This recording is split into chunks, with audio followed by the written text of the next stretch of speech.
Opo, yan yung example ko sa inyo na bobo talaga. 'Di ba? Hindi nga official business yung... Kasi... Kailangan ko pa ba mag-explain? Sige, kailangan ko mag-explain nito, no? Kasi ang kausap mo medyo mahina, 'di ba? So, sige. Kapag gumagamit ka ng pera ng gobyerno, yan yung official business. Kapag hindi mo ginagamit yung pera ng gobyerno, mag-leave ka at yan yung personal. Okay? Kapag gumagamit ka ng pera ng gobyerno, official business yan, kailangan mo mag-report. Magsabit ng report. Kapag kapag personal siya at walang gamit ng pera ng gobyerno, hindi mo kailangan mag-report.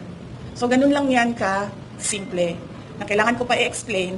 At ito po yung example ko o solid proof na ano ba ibang term ng bobo? Pero yung mas magandang term ng bobo. So, iba pa. Ano daw?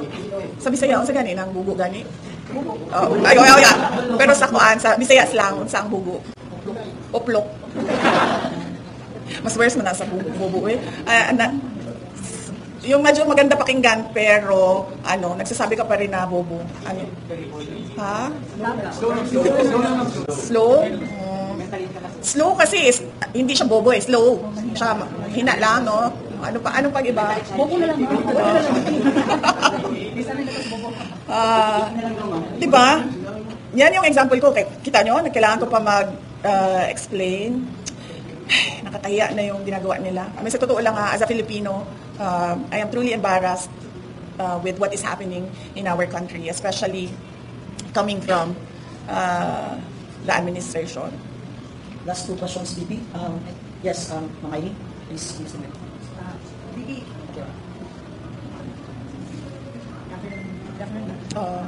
Hello. Good afternoon, VP. The last election, it was, I think, Sako, Sara and Bongbong. Ngayon may lumalabas na Sako, that's Sara and Bongbong. May possibility ko talaga, and you update the latest survey, I see the contender of the presidential race, and also Senator Bong was your vice for running mate. Is this possible? And what's your comment on this? Well, sinabi ko kanina, no, may nagtanong din niyan kanina, galing kami sa Igapos. Masyado pa kasing malayo yung 2028 para natin basihan yung surveys. Ang pinakamaganda kasi na survey na basihan is yung kung pag nakikita mo na kung sino yung mga official candidates ng certain position. Yun yung pinakamaganda na tingnan na survey. Kasi kandidato na sila lahat. So maganda na yung spread ng numbers. So masyado siyang malayo for 2028 and hindi natin alam kung anong mangyayari bukas. In fact, by my experience, and we saw this as well with in 2016 with former President Rodrigo Duterte na very last minute yung decision niya. Yung sa akin naman was change of, not really a change, no? But I ran for a different position. So, antayin na lang siguro natin yung mga surveys kung saan nakikita na talaga natin kung sino yung mga kandidato for President. Thank you, Ma'am Aileen. VP, last question. Yes, sir. Sir, please. VP, ano po yung masasabi natin sa ating current government na everybody is worried na po sa nangyayaring kaguluhan sa ibang bansa, especially may mga OFW po tayo sa Iraq at saka sa Iran. But still, they are thinking of politics pa rin po dito sa ating bansa. Nakakalungkot dahil as I said, ganyan, no? Scapegoating yung ginagawa. Delikado na yung buhay ng ating mga kababayan doon sa mga bansa na apektado ng kaguluhan sa Middle East. Pero somehow wala pa rin tayong nakikita na concrete plans and actions from the administration on how they will process the repatriation of those who want to come home or how they will give protection to those who want to stay in the Middle East.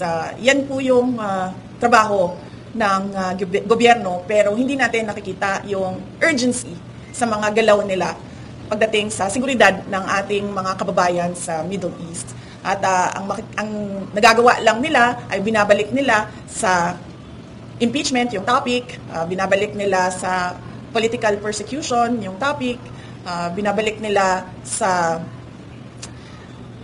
pagbisita ko sa ating mga Filipino communities sa iba't ibang bansa.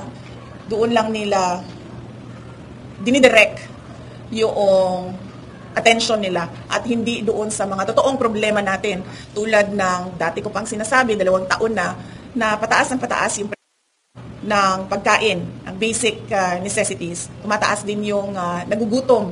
Wala tayong food security plan.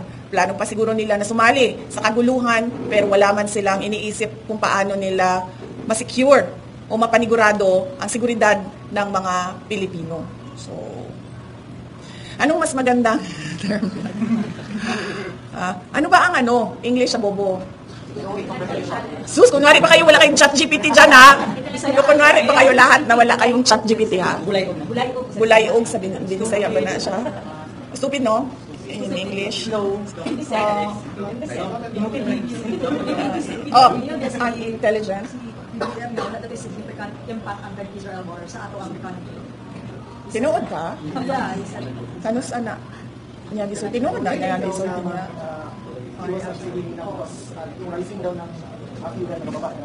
No significant impact in terms sa economy ng Philippines with Israel-Iran war.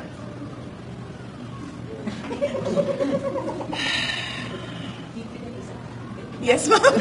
Reaction lang, Justice Remulla said the Filipinos opted to pursue the war on drugs. So, ipag-take over lang nila sa ICC, especially those na involved former president. Sorry ha, paklaro lang ako. Unsa daw ang gibuhat sa justice? Sa daw? Secretary Justice Remulla said the Philippine government opted not to pursue the war on drug cases and let the ICC take over, especially those involving the former president. So, is he saying, as a justice secretary, anong word ng wait lang, sagutin ko muna. So is he saying, as a Justice Secretary, that our courts are not competent to hear cases of crimes that were allegedly done inside Philippine territory? So sinasabi ba niya na yung mga huwes natin ay walang alam compared to sa huwes ng ICC? Anong ibang term na? Ayaw ba yung stupid kasi masyado siyang gusto ko yung maganda pakinggan pero bobo, intellectually challenged. Yan, mas maganda yan, ha? Yeah, sige. Okay, masasyad! Yan ang gusto natin. Intellectually challenged. Ang move na sasabihin mo na hindi ka na lang as Justice Secretary na hindi ka na lang mag-iimbestiga o magkurso ng kaso at ibibigay mo na lang yun sa isang foreign jurisdiction. Nakaka-insulto yun as a Filipino. Lalong-lalo na sa mga huwes natin, sa judges natin. Nakaka-insulto siya. Intellectually challenged, I see. Sige. Ma'am, previously, di ba yung officials in the administration denying na merong cooperation of Philippines with the International Criminal Court. That according to Secretary Remulla, yung government yung mabuboto para dalhin yung mga witnesses siguro sa start ng trial. So, your reaction na? Oh, this is an example, again, of scapegoating. Nakita mo, wala silang plano para sa mga tao na nadidelikado yung buhay sa loob ng Middle East. Pero may plano sila para sa mga witnesses kuno ng kaso ng kalaban nila sa politika. So nakikita mo yung ginagawa nila. At parang bang sa kanila, intellectually challenged tayong lahat na parang hindi natin naiintindihan kung ano yung totoong nangyayari. So isa yan, may pera ka, meron ka palang airplane para mag-haul ng witnesses papunta sa The Hague, pero wala kang pera, wala kang airplane, at wala kang plano para mag-haul ng mga Pilipino galing sa Middle East. At isa pa dyan, as a sovereign country who already withdrew from the ICC, we are not obliged to cooperate with the ICC. Ito yung isa din sa mga example na nakikita nyo na hallmark ng administrasyon.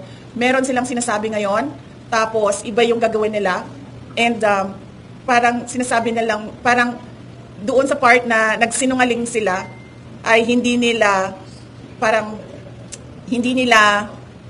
ina-acknowledge na nagsisinungaling sila. And the best example niyan is magsasabi ka na 20 pesos ang kilo ng bigas, tapos noong ikaw ay nanalo, ay wala na, nakalimutan na yung 20 pesos na ang kilo ng bigas, tapos meron kang half-hearted effort para lang sabihin na na-comply mo yung sinabi mo at promise mo, ay gagawa ka ng 20 pesos na kilo na bigas na lahat ng tao nagsasabi hindi pwede kainin, hindi good for human consumption, at hindi siya available sa lahat ng mga tao. Pili pa yung pwedeng mag-access ng unfit for human consumption na 20 pesos na kilo na bigas. So yan yung example, yan yung example. May sasabihin sila ngayon, tapos iba yung sasabihin nila sa susunod, pero hindi sila nagsisinungaling.